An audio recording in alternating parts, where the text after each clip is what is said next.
بسم اللہ الرحمن الرحیم الحمدللہ رب العالمین وصلی اللہ علی محمد وآلہ الطاہرین ولعنۃ اللہ علی اعدائہم اجمعین الی قیام یوم الدین۔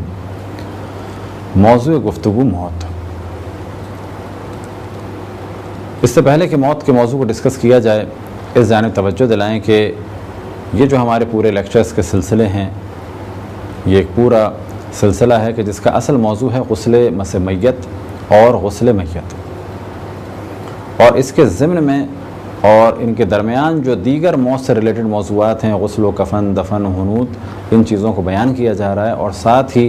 کیونکہ کتب فقہ میں پہلے مریض کے فرائض اور بعد میں عیادت کرنے والوں کے فرائض اور پھر موت اور موت سے ریلیٹڈ کچھ موضوعات بیان ہوتے ہیں، تو انہیں ترتیب بار آپ کی خدمت میں بیان کیا جا رہا ہے۔ خداوند تبارک و تعالیٰ کا ارشاد ہے، الذی خلق الموت والحیاۃ لیبلوکم ایکم احسن عملا، اور وہ کہ جس نے موت اور حیات کو خلق کیا، کس لیے خلق کیا؟ لیبلوکم، تاکہ تمہارا امتحان لیا جائے کہ تم میں سے بہتر عمل کرنے والا کون ہے۔ ہمیں اس دنیا میں اللہ سبحانہ و تعالیٰ نے بھیجا ہے، اور بلا شک اگر کوئی شخص کسی بھی دین یا مذہب پہ نہ ہو تو بھی وہ یہ جانتا ہے کہ ہم دنیا میں آئے ہیں اور دنیا سے ہمیں جانا تو ہے۔ موت کو یاد رکھنے کے بارے میں اسلام میں بہت توجہ دلائی گئی کہ موت کی جانب توجہ رہے، یعنی عام حالات میں بھی ہم یاد کریں کہ ہمیں دنیا سے ایک دن جانا ہے۔ اور جتنے افراد اس وقت دنیا سے چلے گئے وہ ہماری طرح سے تھے، کچھ دنیا سے چلے گئے، ہم عنقریب جانے والے ہیں، اور یہ سلسلہ چلتا رہے گا، اور کچھ بعد میں پیدا ہوں گے اور پھر وہ بھی چلے جائیں گے۔ موت کے بارے میں ایک روایت نقل ہوئی رسول اللہ صلی اللہ علیہ وآلہ وسلم سے، آپ ارشاد فرماتے ہیں، کفا بالموت واعظا، نصیحت کے لیے موت کافی ہے۔ اب حقیقت یہ ہے کہ اس روایت میں رسول اللہ صلی اللہ علیہ وآلہ وسلم نے بغیر کسی قید و شرط کے لیے فرمایا، کفا بالموت واعظا، نصیحت کے لیے موت کافی ہے۔ بس چاہے کوئی شخص مسلمان ہو اور چاہے غیر مسلم ہو، ہندو ہو، عیسائی ہو، سکھ ہو، بدھسٹ ہو، کنفیوشس ہو، جین ہو، کسی بھی دین یا کسی بھی مذہب اور مکتب کا ہو، کسی بھی جماعت سے ہو، کسی بھی علاقے سے ہو، کسی بھی رنگ و نسل کا ہو، موت ایسی چیز ہے کہ اس کی توجہ دلاتی ہے اس امر کی جانب کہ دنیا سے اتنی زیادہ دل لگی نہ کی جائے، دنیا سے اتنا زیادہ دل نہ لگایا جائے، کیونکہ عنقریب ہمیں دنیا سے جانا ہے۔ تمام ادیان میں بہت توجہ دلائی گئی ہے موت کی جانب اور موت کے بعد حالات کی جانب، لہٰذا اسلام نے بھی بہت توجہ دلائی موت کی جانب اور موت کے بعد کے حالات کی جانب، کہ موت کے بعد برزخ کا سلسلہ ہے، پھر حساب ہے، کتاب ہے، اور یہ سارے وہ موضوعات ہیں کہ اگر آپ مومنین دیکھنا چاہیں تو ہم نے قیامت کے موضوع میں اس کو ڈسکس کیا ہے کہ ہمارے ہر عمل کا نتیجہ ہمیں وہاں پر نظر آئے گا، نام اعمال ہوگا کہ جس کو دیکھ کے ہر شخص گھبرا جائے گا اور کہے گا ما لہذا الکتاب لا یغادر صغیرۃ ولا کبیرہ، لیکن وہ لوگ جو نیک اور پاک اور پاکیزہ ہوں گے وہ اس نام اعمال کو دیکھ کے خوش ہوں گے، اور زیادہ خوشی کی وجہ یہ ہوگی کہ ان کے چھوٹے چھوٹے اعمال کی بھی بہت زیادہ جزا ہوگی اس میں۔ لیکن اللہ سبحانہ و تعالیٰ کا لطف و کرم یہ ہے کہ اچھے اعمال کی جزا بہت زیادہ ہوگی اور برے اعمال کی جزا اتنی ہی ہوگی کہ جتنا اس نے وعدہ کیا ہے، لیکن برے اعمال کی سزا سن کے اور اس کا نتیجہ دیکھ کے ہر شخص گھبرا اٹھے گا۔ اور جب ہم نے کہا ہر شخص تو مراد یہ ہے کہ جس نے گناہ کیے ہوں گے، کیونکہ ظاہر ہے برے اعمال انبیاء اور ائمہ اور مومنین اور صالحین نے نہیں کیے تو وہ نہیں گھبرائیں گے۔ یہ جو ہم نے کہا کہ ہر شخص یعنی وہ شخص کہ جس نے گناہ کیے ہوں، تو بہت زیادہ توجہ دلائی دین اسلام میں اس جانب کہ موت کو یاد رکھیں، اور اسی یاد دلانے کے لیے بہت توجہ دلائی اس امر کی جانب کہ غسل میت انجام دیں، غسل میت میں شرکت کریں، کفن دیں میت کو، اسی طریقے سے حنوط دیں، تشییع جنازہ میں شرکت کریں، دفن کریں، اور اس کے علاوہ بھی یہ کہ جب بھی قبرستان سے گزریں تو اس جانب توجہ دیں کہ یہ لوگ بھی کبھی اسی دنیا میں تھے.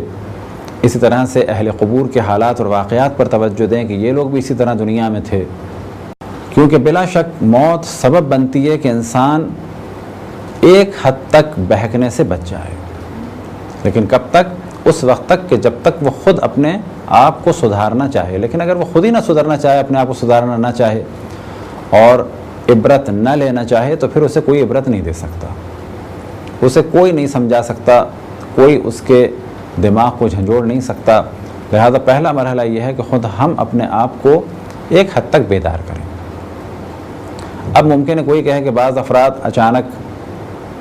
بیدار ہو جاتے ہیں اور برائیوں سے بچ جاتے ہیں، تو کہا جائے گا کہ اس قسم کی بیداری تقریباً تمام افراد کے لیے ہوتی ہے کہ انہیں شوق سا لگتا ہے اور بیدار ہوتے ہیں. لیکن اگلا مرحلہ یہ ہوتا ہے کہ وہ اسی بیداری کے ساتھ آگے بڑھیں اور ایک ڈیسیشن لیں اور پاورفل ڈیسیشن کے ساتھ آگے بڑھیں. اپنے آپ کو دنیا کی محبت کے حوالے نہ کر دیں، اپنے آپ کو دنیا کے حوالے نہ کر دیں، بلکہ اللہ سبحانہ و تعالیٰ کی راہ پہ چلنے کے لیے، صراط مستقیم پہ چلنے کے لیے بالآخر دنیا سے اور گناہوں سے ٹکر لیں، شیطان سے خصوصاً ٹکر لیں، اور یہ جان لیں کہ عنقریب ہمیں دنیا سے جانا ہے. بڑے بڑے بادشاہ، وزیر، مالدار لوگ، حسین، جمیل، شوخ، چنچل، خوبصورت، جوان،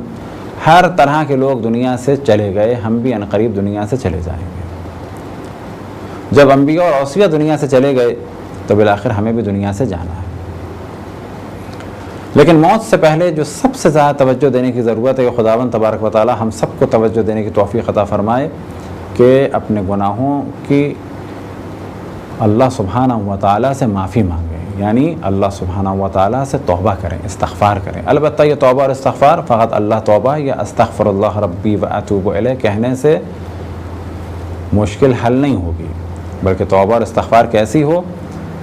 تو اس جانب میں توجہ دلائیں کہ اگر کوئی ہم نے گناہ کیا ہے کہ جس کا تعلق اللہ سبحانہ و تعالی سے ہے تو بلا شک استغفر اللہ ربی و اتوب الیہ سے مشکل حل ہو جائے گی. لیکن ہم نے اگر کسی کا مال مارا ہوا ہے تو استغفر اللہ ربی و اتوب الیہ سے مشکل حل نہیں ہوگی، بلکہ اس کا مال اسے دینا ہوگا. بس یہاں پر توجہ رکھیں کہ توبہ کرنی چاہیے موت سے پہلے، لیکن اگر وہ گناہ ایسا ہے جو ہمارے اور اللہ سبحانہ و تعالیٰ کے درمیان تھا تو اللہ سے معافی مانگ لی، انشاءاللہ اللہ سبحانہ و تعالیٰ قبول کرے گا. لیکن اگر یہ گناہ ایسا ہے کہ جس کی قضا بھی ہے، فرض کریں کہ ہم نے توبہ کی کن چیزوں پر؟ اپنی نمازوں کو قضا کرنے پہ، تو کہا جائے گا کہ آپ توبہ بھی کریں اور نمازوں کو انجام دیں کہ جتنی آپ نے چھوڑی تھیں. روزے آپ نے قضا کیے، توبہ بھی کریں اور ساتھ میں روزوں کو انجام دیں. اور اگر انجام نہیں دے سکتے تو فقط توبہ کریں اور یہ ذہن میں رکھیں کہ جب بھی توفیق ہوئی روزہ رکھنے کی تو میں روزہ رکھوں گا. یہ کس کے لیے؟ کہ جو بہت ہی زیادہ بیمار ہو چکا ہے اور روزہ نہیں رکھ سکتا. اور تیسری قسم یہ کہ اگر کسی کا مال ہمارے پاس ہے، فرض کریں کسی کے گھر پہ قبضہ کیا ہوا ہے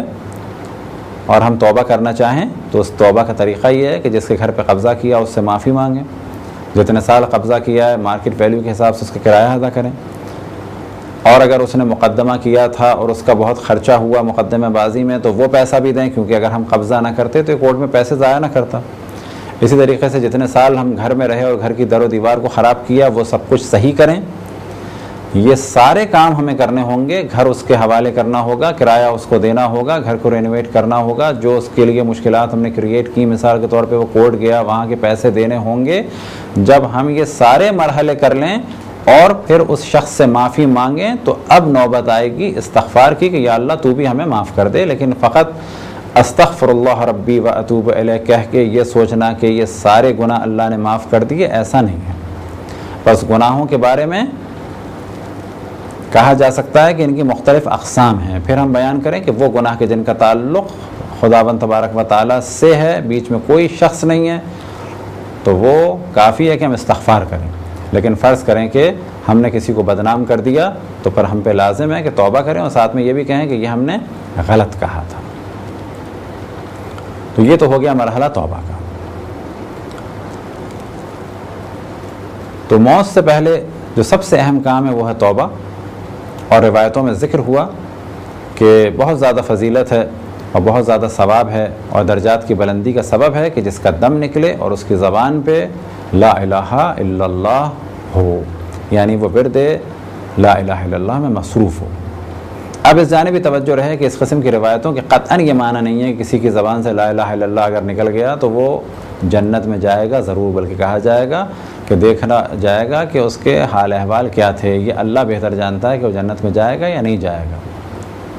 جیسے کہ صدام ملعون خبیث لعنت اللہ علیہ نے دنیا کو دکھانے کے لیے آخر وقت میں لا الہ الا اللہ کہا۔ کیا ہزاروں علماء اور افراد کو قتل کرنے والے کو اللہ سبحانہ و تعالیٰ ایک لا الہ الا اللہ کی وجہ سے معاف کر دے گا؟ ممکن ہے کوئی کہے کہ جی روایت میں یہ ہے، تو کہا جائے گا روایت میں یہ بھی ہے قول لا الہ الا اللہ تفلحوا، لا الہ الا اللہ کہو فلاح پا جاؤ گے۔ بس کوئی شخص لا الہ الا اللہ کہے اور اس کے بعد گولیاں چلا کے بہت سارے معصوم افراد کو قتل کر دے اور کہے کہ رسول اللہ صلی اللہ علیہ وسلم نے ارشاد فرمایا ہے قولوا لا الہ الا اللہ تفلحوا، تو اس قسم کی روایتوں کے بارے میں جواب یہ ہے کہ کوئی بھی قول ایسا نہیں ہے جو مطلق ہو، بلکہ ہر قول مشروط ہے۔ یعنی جب کہا گیا قولوا لا الہ الا اللہ تفلحوا تو اس کے معنی یہ ہے کہ لا الہ الا اللہ کہو اور جو ساتھ میں شرائط ہیں اس پہ عمل کرو۔ یہ بالکل ایسا ہے جیسے ہم کسی شخص سے کہیں کہ تم ہمارے یہاں جاب پہ آ جاؤ تو ہم تمہیں اتنے ہزار سیلری دیں گے، تو اس کے معنی کیا ہے کہ بس یہ جاب پہ آ جائے سیلری دیں گے؟ کہا جائے گا نہیں، اس کے ساتھ انڈرسٹوڈ ہے یہ چیز کہ تم کام بھی کرو گے اور اس کے علاوہ باقی شرائط ہیں کہ جو کام میں ہوتی ہیں۔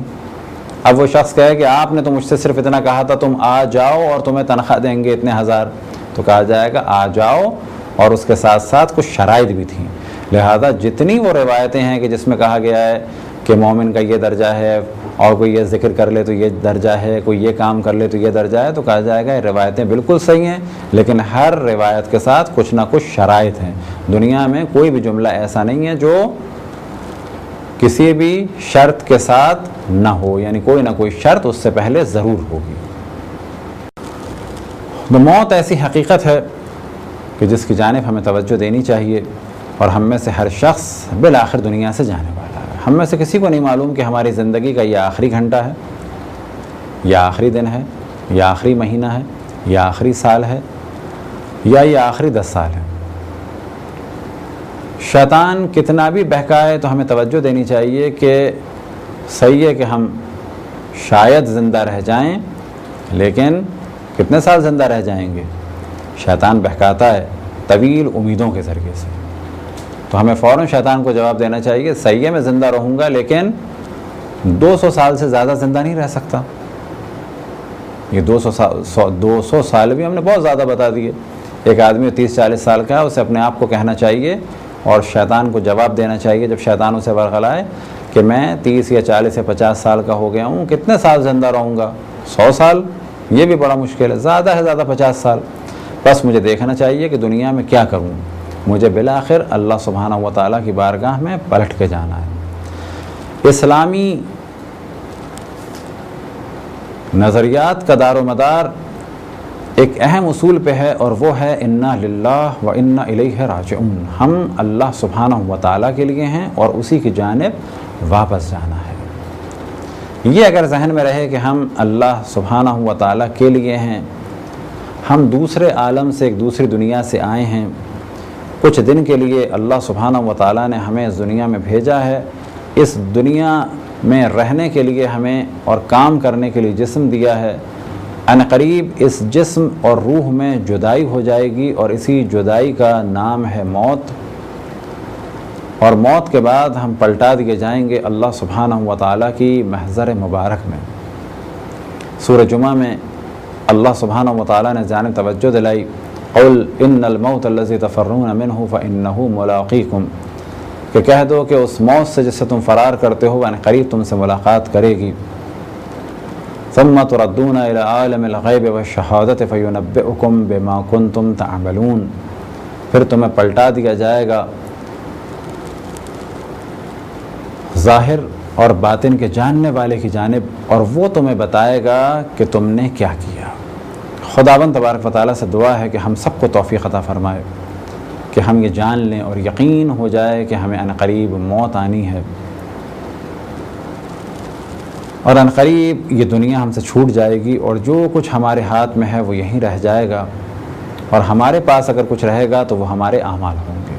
چاہے وہ اعمال برے ہوں اور چاہے وہ اعمال اچھے ہوں۔ موت کے بارے میں چند موضوعات کی جانب توجہ دلائیں کہ موت کی خواہش اگر دنیا کی مشکلات کی وجہ سے ہو تو یہ خواہش مکروہ ہے، اور منع کیا گیا ہے کہ دنیا کی بعض مشکلات سے بچنے کے لیے موت کی دعا کی جائے۔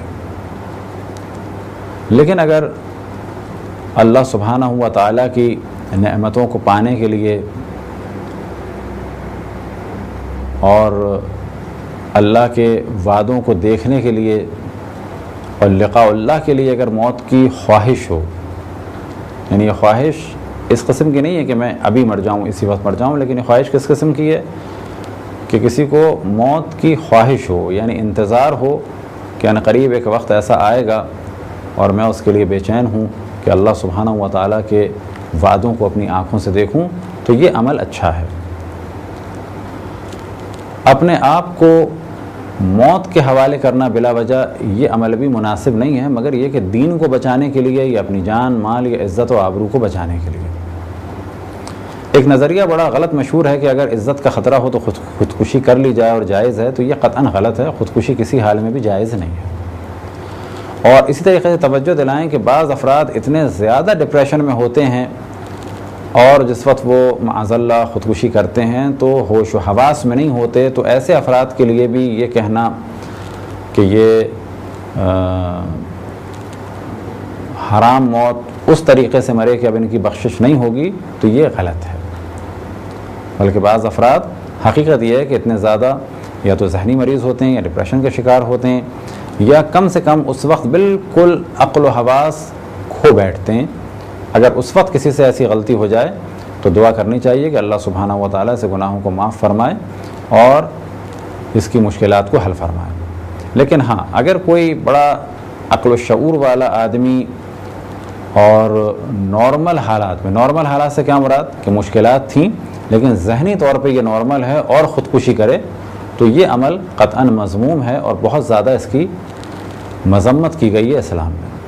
بس یہاں پر ایک فرق رہنا چاہیے کہ بعض افراد ہمارے معاشرے میں تقریباً ذہنی مریض سے ہو جاتے ہیں، اس طریقے سے ڈپریشن کا شکار ہوتے ہیں، یا یہ کہ جس وقت وہ کام کرتے ہیں تو عقل و حواس کھو چکے ہوتے ہیں، تو ایسے افراد کا موازنہ یا مقابلہ ان سے نہ کیا جائے کہ جو بالکل ہوش و حواس میں رہتے ہیں۔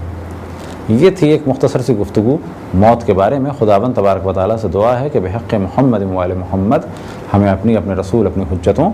خصوصاً امام زمان علیہ السلام کی معرفت اور اطاعت کی توفیق عطا فرمائے۔ وصلی اللہ علی محمد و آلہ الطاہرین۔